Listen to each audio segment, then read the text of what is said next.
The sentence landed so casually that, for a moment, I thought I had misheard her. We were halfway through dinner talking about nothing important, when my wife, Megan, set her fork down, looked directly at me, and said, "Maybe we should break up." Then she waited. She didn't look angry. She looked curious. Like she was expecting a performance. A desperate plea. A promise that I'd do anything to keep us together.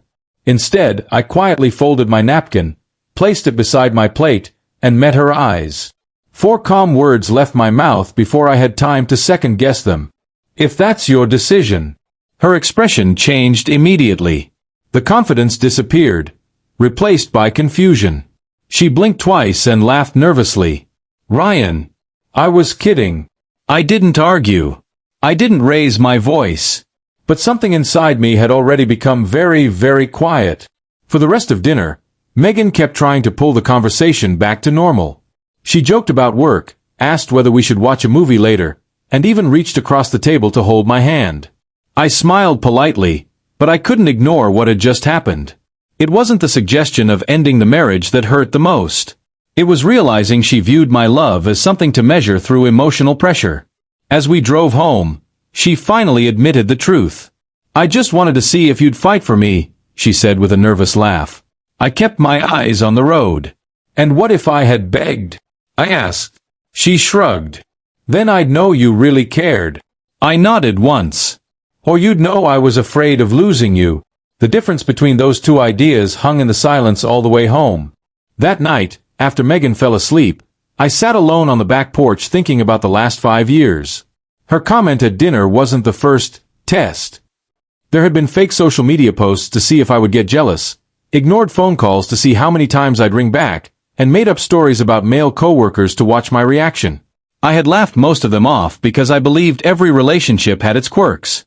But suddenly they didn't feel harmless anymore. They felt exhausting. I realized I had spent years proving my loyalty while rarely asking whether my own emotional peace mattered. Marriage isn't supposed to feel like an exam you can never finish. It should feel like the one place where you never have to wonder if the person beside you is secretly grading your love. That thought stayed with me until the sun began rising over the quiet neighborhood. The following evening, I asked Megan if we could sit down without phones, television, or distractions.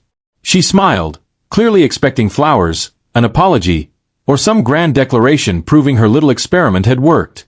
Instead, I calmly told her how her words had affected me. "When you said we should break up just to see my reaction," I explained, "you weren't testing my love. You were testing whether I'd abandon my self-respect." Her smile slowly disappeared. "Ryan, it was just a joke," she whispered. I shook my head gently. A joke makes 2 people laugh. Yesterday, only one person thought it was funny. For the first time since dinner, she looked genuinely frightened. She reached across the table, but I didn't pull my hand away or hold hers. I simply let the silence exist between us, because silence was finally telling the truth words had hidden for years. Megan's eyes filled with tears as she admitted something I hadn't expected. "I grew up watching my parents threaten to leave each other every time they argued," she said quietly. "Whoever fought harder was the one who supposedly loved more. I thought that was normal." Hearing that explained her behavior, but it didn't erase its impact. I told her I understood where the pattern came from, yet understanding wasn't the same as accepting it. "I don't want to spend the rest of my life proving my love through fear," I said. "I want a marriage where trust is enough." She nodded slowly, realizing this conversation wasn't about winning or losing. It was about whether we could build something healthier than the example she had inherited. For the first time, neither of us blamed the other.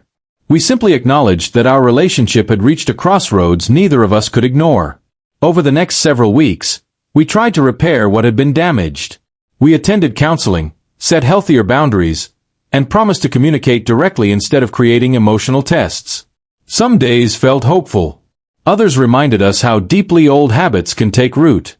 One evening, after another difficult session, Megan looked at me and quietly admitted, "I don't think I know how to love someone without constantly needing reassurance."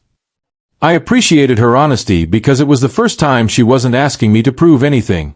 She was acknowledging work she needed to do herself. Unfortunately, I also realized something about my own heart. The peace I had been searching for wasn't returning.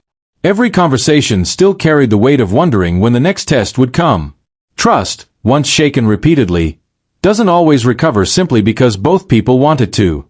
Sometimes love survives, but the foundation beneath it no longer does. A month later, we met one final time with our counselor. She asked each of us a simple question.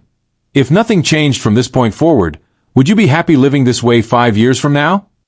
Megan answered first.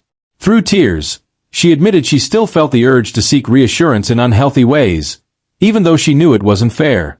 When it was my turn, I couldn't honestly say yes. I still loved her, but I no longer felt emotionally safe in the relationship. That realization hurt more than any argument we had ever had. As we left the office, Megan reached for my hand one last time. "So this is really the end?" she asked softly. I nodded with tears in my own eyes. "Not because you tested my love," I replied. "Because we finally learned that love alone isn't enough when trust keeps being treated like an experiment." The divorce was quiet. There were no dramatic courtroom battles, no angry social media posts, and no attempts to make each other the villain. A year later, I received a handwritten letter from Megan. She thanked me for refusing to play the games that had once defined her idea of love. She wrote that therapy had helped her understand the difference between seeking reassurance and creating unnecessary fear. I was genuinely happy for her. Sometimes people assume our marriage ended because of 4 calm words spoken over dinner. It didn't. Those words simply revealed a problem that had existed for years. If that's your decision, wasn't a threat or a punishment. It was the first honest boundary I had ever spoken aloud. Looking back, I don't remember the moment as the day my marriage failed.